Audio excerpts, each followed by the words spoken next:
Support for this episode of Judaism Unbound comes from the Oshman Family JCC in Palo Alto, California, whose vision is to be the architects of the Jewish future. The Oshman Family JCC is an incubator for new expressions of Jewish identity. It creates innovative Jewish learning, celebrations, and arts programs that inspire personal connections to people and ideas from across the Jewish world. Learn more at www.paloaltojcc.org. This is Judaism Unbound, episode 147, From Selling Pews to Temple Dues. Welcome back, everyone. I'm Dan Liebenson. And I'm Lex Rofberg. And first of all, we just wanted to wish you a happy Hanukkah. Today's show has nothing to do with Hanukkah, but it is coming out during Hanukkah. It's one of our favorite holidays. We talk about it a lot in this show.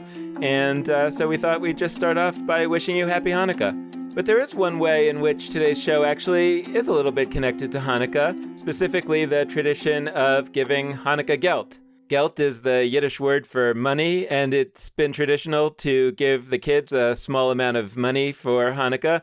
But in any event, today's guest is Dan Judson, the author of a recent book called Pennies for Heaven, A History of American Synagogues and Money. So I guess there is a connection to the gelt. Actually, before we introduce Dan Judson, let me make another connection to gelt, since it's also a tradition in America to think about our philanthropic giving around this time of year as the end of the tax year comes up. If you're listening to Judaism Unbound, perhaps you'll consider making a donation of about $1 for every episode that you listen to. So if you listen every week, maybe you'd consider a gift of $50 or so. If you only listen occasionally, maybe $18. And if you really recognize the value of what we're doing, we're closing in on our 1 millionth download. We hope that you might consider a larger donation. To make a donation of any size, just go to www.judaismunbound.com/donate, and we're really grateful. And that really connects a lot to the subject that we're going to be talking about today: how synagogues finance themselves, and the changing nature of how synagogues, and by extension other Jewish institutions, have financed themselves over the history of the Jewish experience here in America. We love this book so much that we're actually devoting 2 episodes to talking about it. So this is part 1, and next week we hope you'll tune into part 2. Often in our series, we bring a history episode on towards the beginning, but this series, since we used the beginning to look back at the Pews study, we're bringing some of our history here at the end. So we hope you'll be able to fold some of this exploration of the history of the support of Jewish institutions in America into a lot of the conversation that we've had over the last few weeks about the changing nature of the Judaism of American Jews. So without further ado, we're excited to welcome our guest, Dan Judson. He is the Dean of the Rabbinical School of Hebrew College. Previously, he was the head of professional development and placement at the Rabbinical School of Hebrew College. And prior to that, he was a congregational rabbi. Dan Judson has his rabbinical ordination from the Hebrew Union College, Jewish Institute of Religion of Reform Judaism. And he has a doctorate in Jewish history from Brandeis University. We're thrilled to welcome him to Judaism Unbound. Dan Judson, welcome. It's great to have you. Thank you guys so much for having me. Well, I am a real sucker for the kind of book that you wrote, which is kind of this deep dive into a narrow area of Jewish history, American Jewish history, that I happen to be super interested in. I hope our listeners are too. We wanted to talk to you at this stage where we've spent some time looking at the demographic studies of the Jewish community, the Pews study 5 years later, and we've looked at various elements of that. And now we're wanting to kind of dive into some of the institutions of American Jewish life of the 20th century and before, and start to think about sort of what do we need to think about the future of those institutions. I think I wanted to start by asking you just a little bit about why you wrote this book. I mean, you talked about in the intro to the book that there were records of synagogue finances that had literally not been open in 200 years that you looked at. So if nobody looked at these in 200 years, why did you? I wrote the book because I was interested in a look at religious life that kind of took things from a different perspective. I never try and be reductive about religious experiences. That is, people are going to act or pray in a particular way because of economics. But as one of my teachers says sometimes when you look at religion through the lens of economics, you see things that you weren't otherwise going to see. I think one of the interesting questions is why hasn't anybody looked at this in 200 years? And I think Judaism, money, and religion, it's not a great place for scholars necessarily to be. That is, I think there was probably we probably have only now just reached a point where I could write a critical book about religion and money without there being an overlay of defending or, the kind of old stereotypes of Jews of being obsessed with money, this kind of thing. I think people have probably stayed away from it, in part because of that, and in part because if you're going to study religion, you're probably more interested in theology than money. I happen to be interested in both. It does happen to be that it's a book that when I carry it around outside, I like to sort of hide the title because I'm worried about what people might think it's all about. But I'd love to get your perspective a little bit as the author of this book and also somebody who is running a rabbinical school on something that we struggle with a lot on the podcast, and a lot of times I talk about in public presentations, and I find it challenging to talk about in part because of the reactions that people have, which is that when you start talking about Jewish institutions, in particular synagogues, as kind of economic players, and you start to use metaphors from the business world or language from the world of business or economics, people get very defensive and they say, no, we can't use this language. We can't talk about this. This metaphor is not good because this is religion and not business. And on the one hand, I totally agree with that. And on the other hand, it's quite clear, and it's clear from your book, that synagogues have to also survive economically. And so we have to talk about these things. And so I'm curious from you how you reflect on that from your position, and also whether you found some ways to talk about this stuff that doesn't get those defenses up. That's a good question. I was for many years a rabbi, and my board used to tell me all the time when I'd want to spend money on something that the congregation is not. We're not a we're not a business. If you want to spend money on this, rabbi, we're not a business. We're not a business. And then when people wouldn't pay their dues, then somebody would say, Rabbi, we're a business. We have to make sure that everybody's paying up. This is not this is not money. It's not free, everything around here. So there's no question. Look, synagogues are part of the American system of capitalism. That is the free market. That's the word I was looking for. The free market is at play in synagogues, as it is at play in every other corner of American cultural life, American economic life. And so synagogues, the way I think about it is synagogues are not businesses, but they are nonprofits. And they are nonprofits within a system where if they don't do a good job and they're not attracting members and they're not attracting revenue, they're going to go out of business and stop being synagogues. So I think to use some language in business, I use all the time, some language in business is not appropriate. To talk about investment in synagogues, I don't talk about investing in synagogues, but I do talk about competition all the time, right? That synagogues face competition, and they need to sort of face that square on. There's no given that any particular synagogue should exist or will exist, no matter how long it's been around.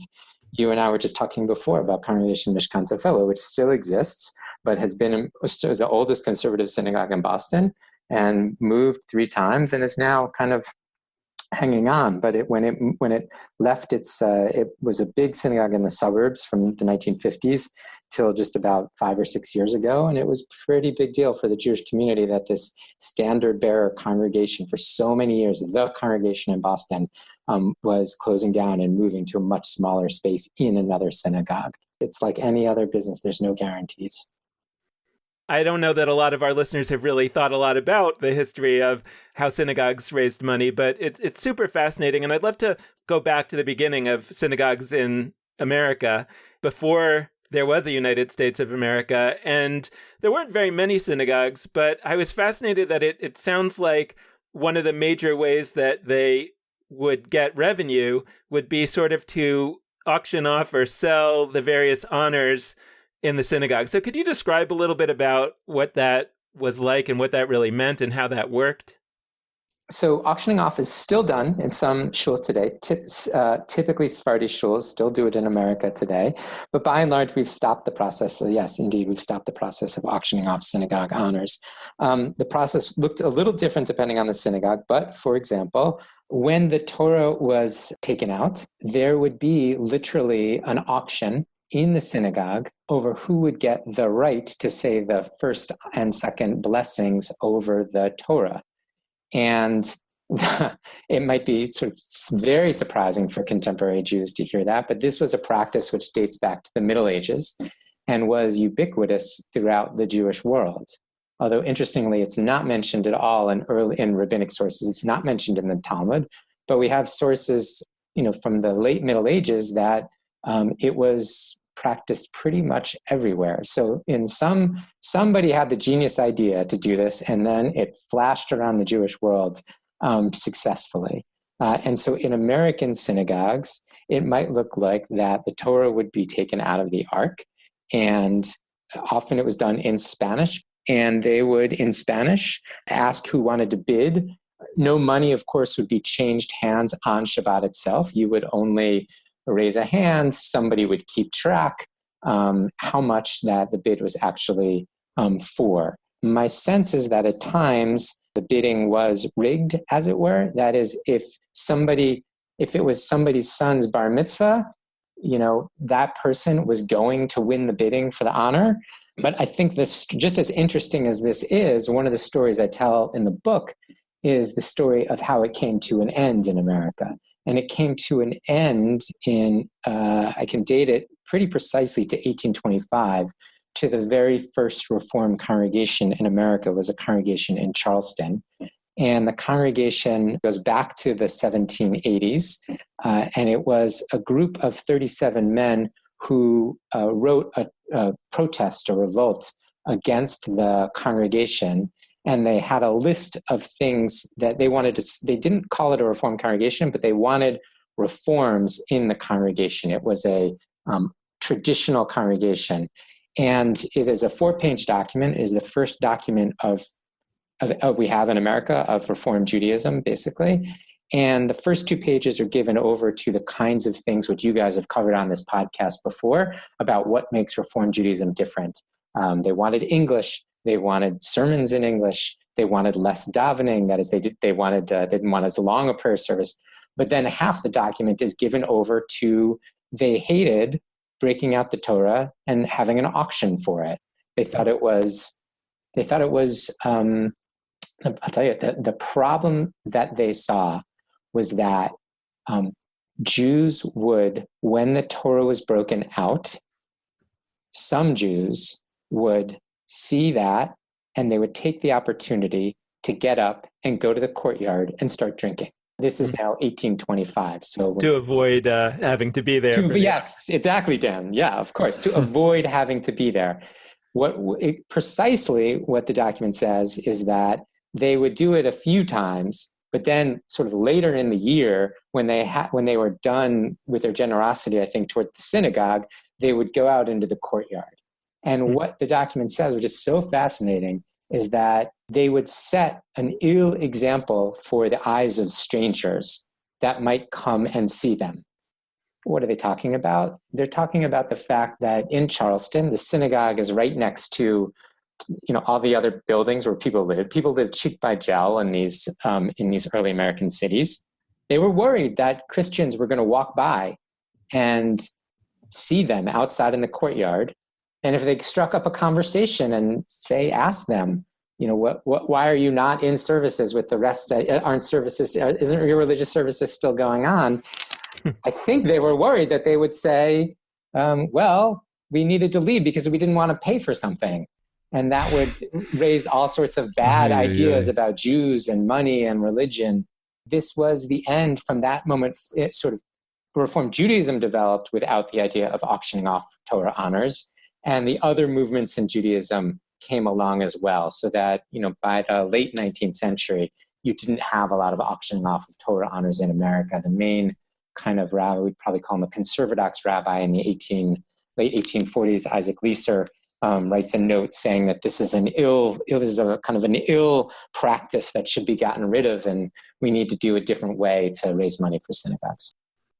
Before we get to the next way, I just wanted to remark that one of the most fascinating things that I read in the book, and that you mentioned here, but I want to reemphasize it, is that in many synagogues, till quite late, this whole auction business was conducted in Spanish at a time when people didn't speak Spanish anymore. Like you could understand it as an immigrant custom from people who spoke Spanish as a first language, maybe their children. And here we're talking in the early 1700s or something like that. But here we're talking in the early 1800s as late as, and, it reminds me of that story as a sort of a famous joke about why people bow at a certain point in the synagogue, and they come up with all these theological reasons, and the real reason is because in the original synagogue's building there was a beam there, and when people got to that part of the sanctuary, they always had to lean down to get under the beam, and this is why we actually bow. And it's like, it's one of these things where it just struck me as so crazy, but also so familiar,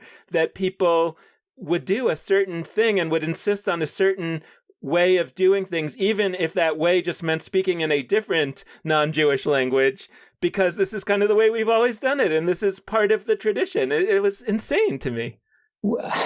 Yes, yes. We're very bound to tradition. Dan, you probably have, through however many podcasts you've done, you've probably come to that conclusion. One of the other things that I took away from this is that this practice of auctioning off Torah honors was, as I mentioned, ubiquitous throughout the Jewish world. And the reason that in America it comes to a quick end is not any sort of great theological problem. It's a problem of sociology. It's Jews who are worried about what their non-Jewish neighbors are going to think of us. So as interesting it is, as Spanish continues in this weird way, in this custom for hundreds of years, even though we're not speaking Spanish, the practice also ends in some ways, to me, just as strangely, because we're worried about non-Jewish neighbors, nothing about, how we think Judaism should be done, or it's about straight up our own concern about how others are going to perceive us.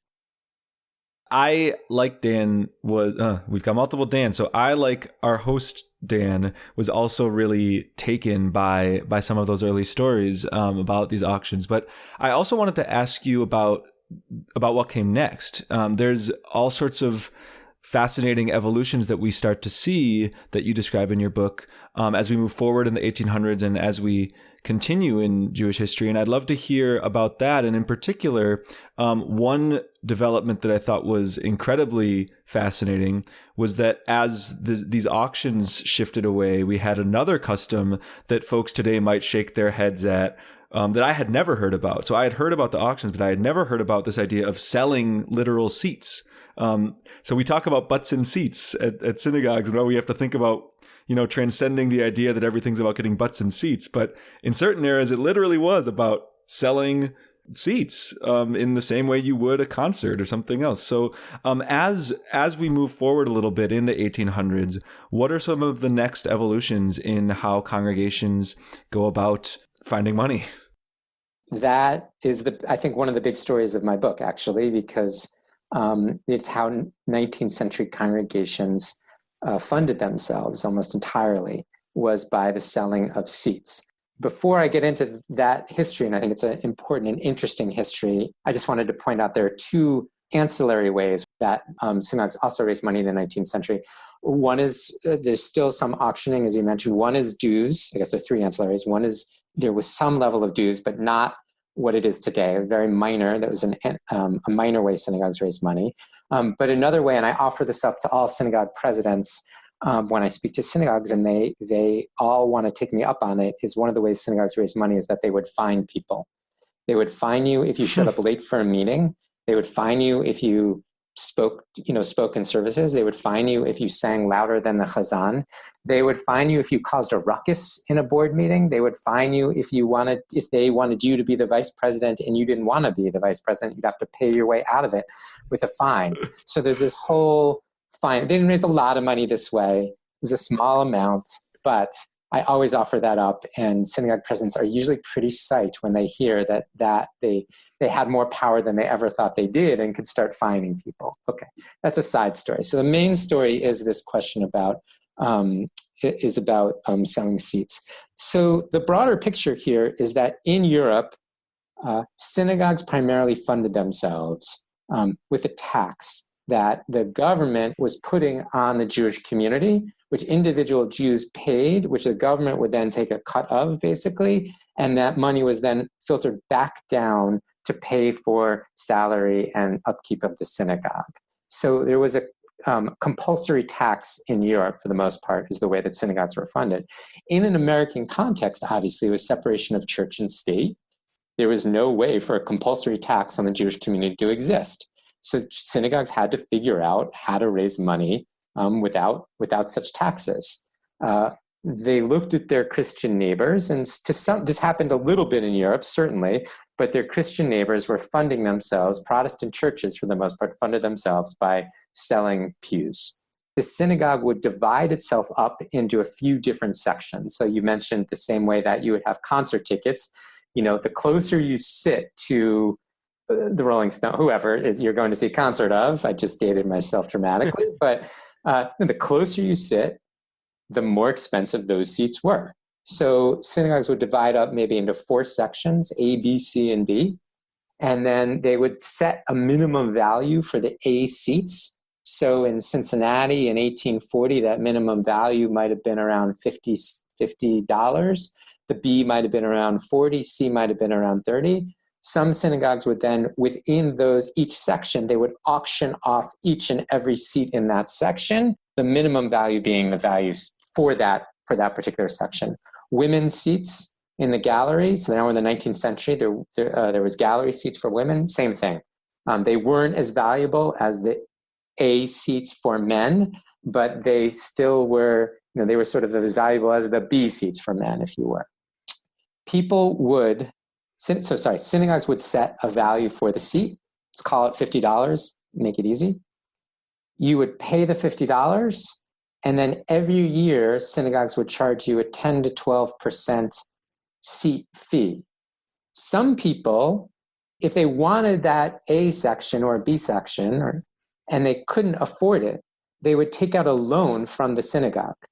So synagogues all had documents about their practice, how much interest how much you have to put down up front, and how much interest you had to pay yearly for the loan you would take out for seats. So seats for the synagogues were like running little kind of banks here. So you would pay, you might pay in a particular year the seat license fee, that 10%, and paying back on the down payment for the principal of the seat.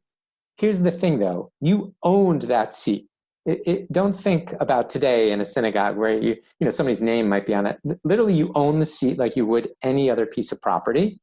If I owned a seat, Lex, and you showed up late, you could not sit in my seat. You wouldn't sit in my seat. I owned it.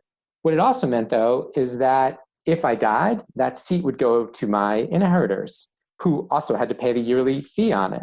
If I left the congregation, either because I stopped liking what the rabbi was doing, they were getting too political, or they weren't, all the reasons Jews leave synagogues, I had a right to sell the seat back to the synagogue, and the synagogue would have to pay me fair market value for that seat. So I never found a case of this, but there are a few cases in churches of people actually speculating on seats. That is, they'd buy the seat at, $40, and then 10 years later, they'd leave town. And if they bought 10 seats in the church and the value had gone up because it was a popular church and those church seats were now worth $50, they just would have made, $10 times 10 is $100. So I've never found speculating on synagogue seats. But what you find a lot of is when people would leave the synagogue, they would be faced with a decision about whether they just wanted to donate the seat back to the synagogue, which the synagogue would then instantly say a seat was worth $50. That was a $50 donation in 1850. So good money for the synagogue, so most people would just simply donate the synagogue seat back. Some people would sell it to other synagogue members, and some people would demand that the synagogue pay them that value. Synagogues in the 1850s and 60s and 70s also had no compunction about aggressively going after people who owed them money. And it is not unusual in an 1855 board minute to read about the lawyer that has been sent after Mr. Goldberg, who hasn't made good on their seat payments. But they would really go after people hard in a way that we wouldn't, I think, recognize. We're much more gentle, actually, today, probably because the competition for people is much higher today than it was in the 1850s, where you could count more on Jews being members of synagogues.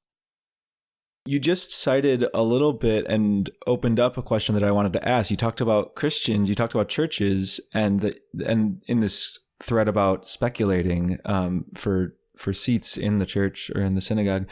And I'd love to follow up on that, because I think that there in general seem to be, from what I understood of your book, some fascinating dynamics in terms of how Jews are learning from what churches nearby are doing, and also ways that they're distinct from those churches around. So I'd love to hear from you, what in this time period of, loosely the 19th century, I mean, it's a big time period, but what is it that Jews are doing that they're learning from churches in their neighborhoods? And what is it that they're doing that distinguishes them from churches in their area on the issue of financing? Beginning with what's called in American history the Second Great Awakening in the 1820s, particularly with a guy named William Grandison Finney. Quick edit that we needed to add after this interview. It's Charles Grandison Finney, not William Grandison Finney, if you want to go and Google and learn more. He began preaching the notion of a free church.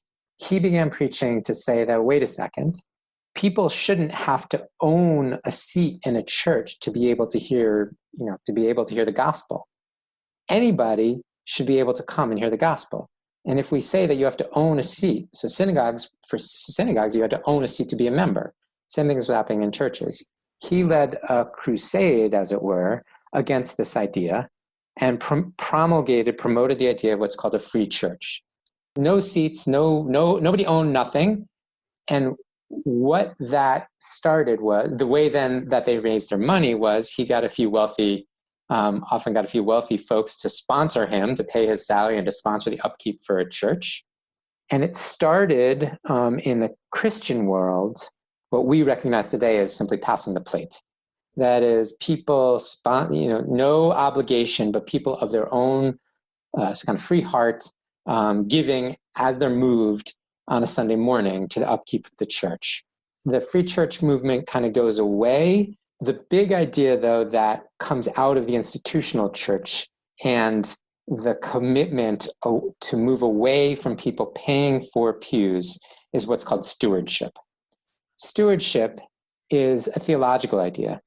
The idea is quite simply that God wants you to give to the particular church that you find yourself in, that your resources, your time, are God's time and resources. And your giving to the church is simply giving back what's in some part not even yours to begin with. The difference between that and synagogues, which were saying you have to own a seat, what would eventually be you have to pay dues as a kind of tax. If you just hold those differences up for a second, for Jews, there was a language around obligation and community. For Christians, the language starting in the sort of latter part of this 19th century, but certainly until today, is about this is what God wants from you. We don't speak theologically, but if you would imagine for 1 second a rabbi getting up on a Shabbos morning and saying, God wants you to give, not tzedakah, God wants you to give for the upkeep of this synagogue. This is what I theologically believe. I presume that rabbi is fired. What's a Shabbos? Sunday, that is Saturday night, Sunday morning. Like, it's unimaginable for a rabbi to get up and say, I think God wants you to give to this synagogue. It's much more imaginable, and it's part of what is known as stewardship. That is, what you own is what God owns, and you should give to the church the church and community that you're a part of. So the difference that develops is this notion of, I would say, theological voluntarism of Christianity versus the obligation of Judaism. And if you just think about sort of even the stereotypes of how we perceive Judaism and Christianity and the relationship of obligation and giving out of voluntarism, it all makes pretty clear sense. Another way of sort of framing this is my teacher, James Hudnut Bumler, who's the kind of scholar of Protestant Christianity, does, is that churches followed the NPR model and synagogues stick to the club model. The NPR model is, we're going to have a fundraising drive and everybody who wants to should just give, but we're going to keep providing services and keep going. The club model is you have dues and an upfront fee to get into the club. So, Dan, before we move on to the next iteration in the story of how synagogues finance themselves, I have two questions that I think are related about these first two phases, the selling of honors and then the selling of seats. The simple question is kind of, how much did they make? What was the financial condition of these early synagogues compared to kind of what we think of a synagogue today? And I think related to that is, I guess my question is, how effective were these tools? Because I'm thinking about when my wife, particularly, it's usually my wife, but sometimes I am offered some kind of honor at the synagogue and we don't even have to pay for it. And we generally say, I prefer not to do it, because I don't really feel so honored. I mean, I know you're trying to honor me, but I don't really take it as an honor. It's more of an obligation. And I'd kind of rather not do that. I'd like to sit actually. And also, I'd like to sit in the back of the synagogue. So I'm not going to be paying for the A-level seats. And so, I guess I'm curious about whether Jews have really changed since then. And back then, people really were desperate for these honors and for these seats. And why? Was it because of their piousness, or was it because that was somehow seen positively in society, or it wasn't really all that effective because people didn't care all that much more about these honors and fines and whatever than we do now, and that's why they had to move to a different mechanism? They did well. The reason I can say that is because there was a proliferation of synagogues throughout the 19th century that was successful. Not every synagogue, certainly, but many synagogues were built and sustained in the 19th century with the model of owning seats. And if you look at who was the president of the synagogue, who was the vice president of the synagogue, the correlation between president and vice president in the 19th century, the correlation between president and vice president and wealthiest merchant in town was quite high. In Buffalo in the late in the 1860s, I think I traced this. The same wealthiest merchant was the president of like 3 different synagogues because he kept being unhappy with the one synagogue and moved to the other synagogue where he became the president. But just to say, they were attracting the wealthiest Jews, so I can presume that they were able to attract because of social cultural forces that encouraged Jews to be members of synagogues, that they were doing, this was a system that worked. I think the reason they didn't move to a system of sort of God wants you to give to was theology. We don't have that kind of theology, but also because we didn't need to. We didn't need the theology because obligation worked. Buying seats worked. And do you have a sense of why it worked? Why people felt obligated? Why would people pay these fines? I would just leave the synagogue. So Jonathan Sarna would say he would say, I think I'm overstating this whole business with fines, that in 1825 is the first year, which he has amazingly kind of written about. In 1825, 2 synagogues sprang up in the same city. It was in Charleston and in New York. We talked about Charleston a little bit already, but in Charleston, when these Reformed Jews didn't get what they wanted, they didn't get rid of Torah honors, and they started their own synagogue, the first Reformed synagogue in America. All of a sudden, if you lived in Charleston, you had a choice of synagogues. His claim is that if you were fined, why in the world would you pay? You just walk across the street to another synagogue. So I think he's basically right, except I have found fines going into the early 20th century that fining and sort of staying a part of synagogues must have still been a part of synagogue culture. I think the reason, Dan, is community. I mean, I do think ultimately people belonged to synagogues because synagogues were and remain sort of the central vehicle by which Jews identify. And if you were living in Savannah or Cincinnati or some town, this is what it meant to be, you needed to be a part of the community. So the obligation to join a synagogue was significant. So moving forward a little bit, you've alluded to the concept of dues a little bit so far, but not so much. And people listening may have noticed that you haven't talked about dues so much because the concept of dues is so predominant in how we conceptualize synagogue funding today. But so I'd love to hear from you on this sort of evolution track we're looking at. Where exactly do dues start to peter in, and when do they grow even more commonplace, and for what reasons? So the movement to eliminate owning seats begins with a few figures, Stephen Wise in New York being one of the most notable.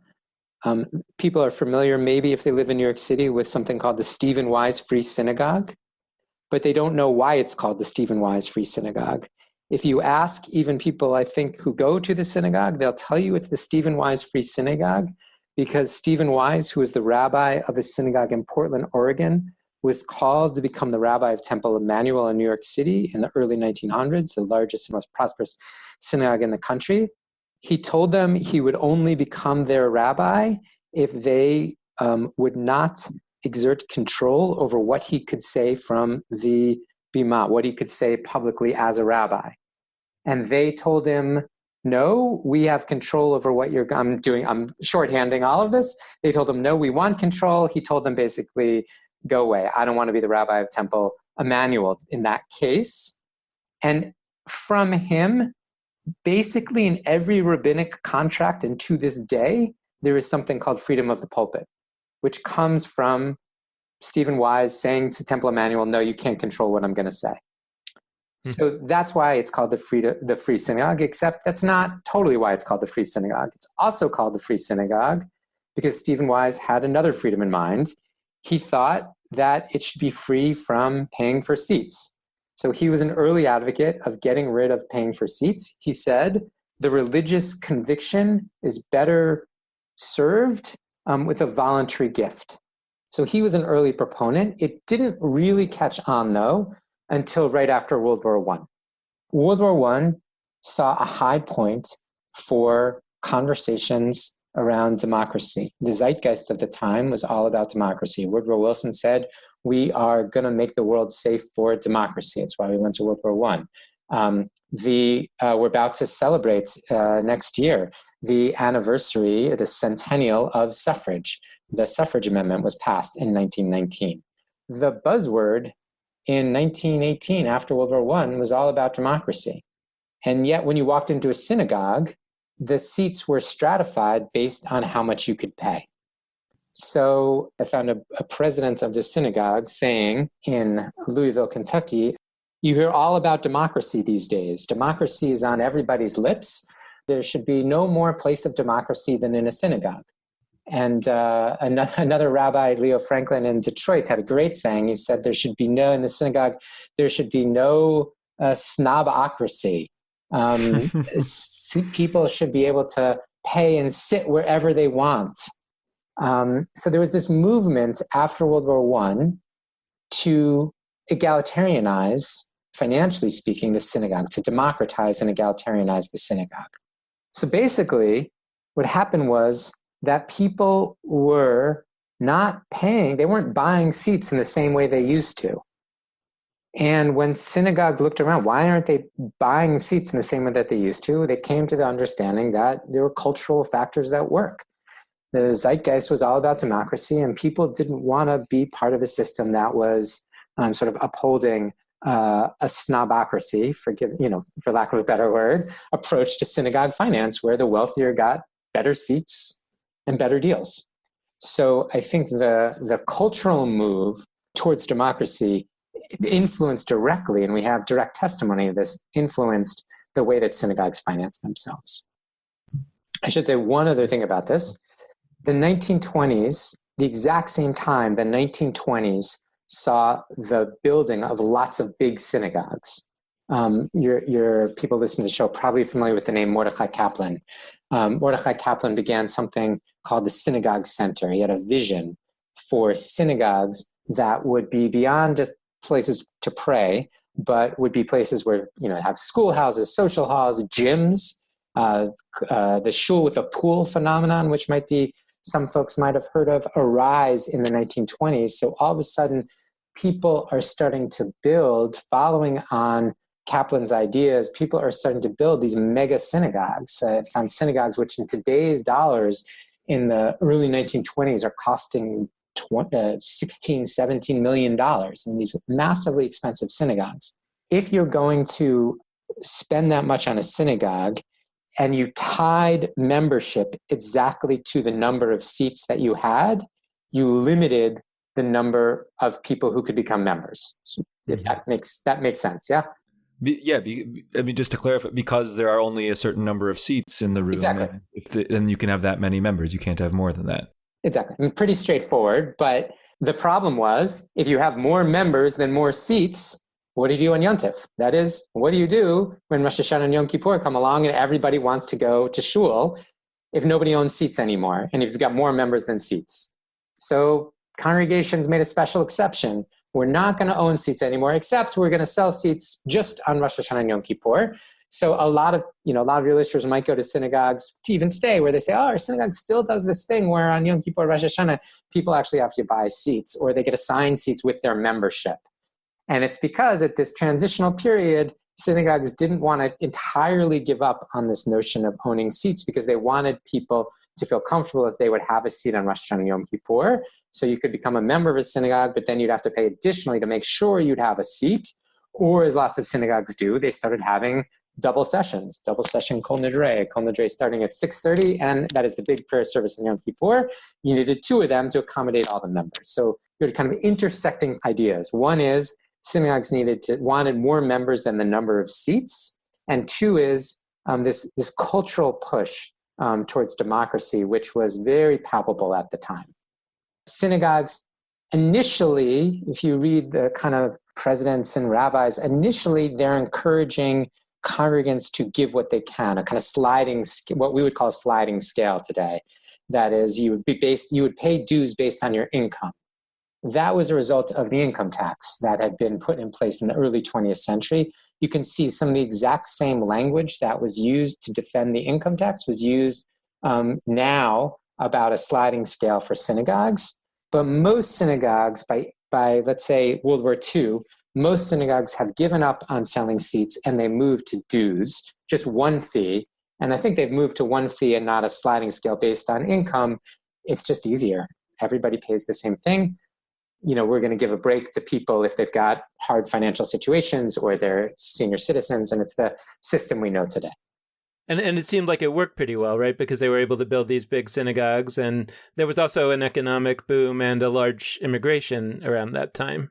So, Dan, it worked very well until 1929. It didn't work so well, as nothing worked so well.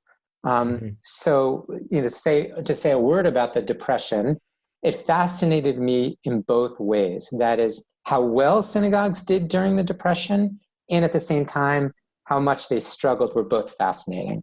So synagogues muddled their way through. Actually, more synagogues were created in the 1930s than had existed previously. Some of that is a result of immigration. Some of that is a result of the fact that rabbis were forced to leave their synagogue because the synagogue wanted to cut their salary in half. And so they'd go try and start a new synagogue on their own. So you had a proliferation of smaller synagogues, actually, in the era of the Depression. But you also saw, I quote in the book at length, a rabbi speaking at the National Convention for the Rabbinic Assembly in the 1930s, who is talking about how the synagogue should fire basically cantors, principals of schools, school teachers, and the only people that they should pay are rabbis. It was a kind of naked move to keep rabbis paid. But for the most part, synagogues made it through the Depression. They cut expenses to the bone and muddled their way through. So, for better or for worse, we are going to pause here. I'm so sorry. I know this is not the most obvious, clear place to have a pause in the conversation. It's clearly in the middle of our conversation, but we are going to encourage you to hear the rest next week as we journey forward through the 20th century and really hone in mostly on the ramifications of all of this stuff for today. What does the history of synagogue fundraising and the selling of seats and auctioning off honors and all of this stuff, how does that play into conversations about contemporary Judaism? We're excited to share that with you when it comes out next Friday. So thank you so much for listening to this episode. We hope you've enjoyed it, and we want to close it out in the same way that we always do, by encouraging you to be in touch with us. And there are a wide variety of ways for you to do that. First, you can head to our Facebook page, Judaism Unbound. Second, you can go to our Twitter feed, @Judaism Unbound. Third, you can go to our website, judaismunbound.com. And, of course, you can hit us up via email at dan@judaismunbound.com or lex@judaismunbound.com. The last request we like to make is that we really, really do appreciate any amount of financial donation you are able to send our way. And you can do that at judaismunbound.com/donate with either a monthly recurring donation or a one-time gift. So thanks so much for listening. We'll see you next week for part 2 of this conversation. And with that, this has been Judaism Unbound.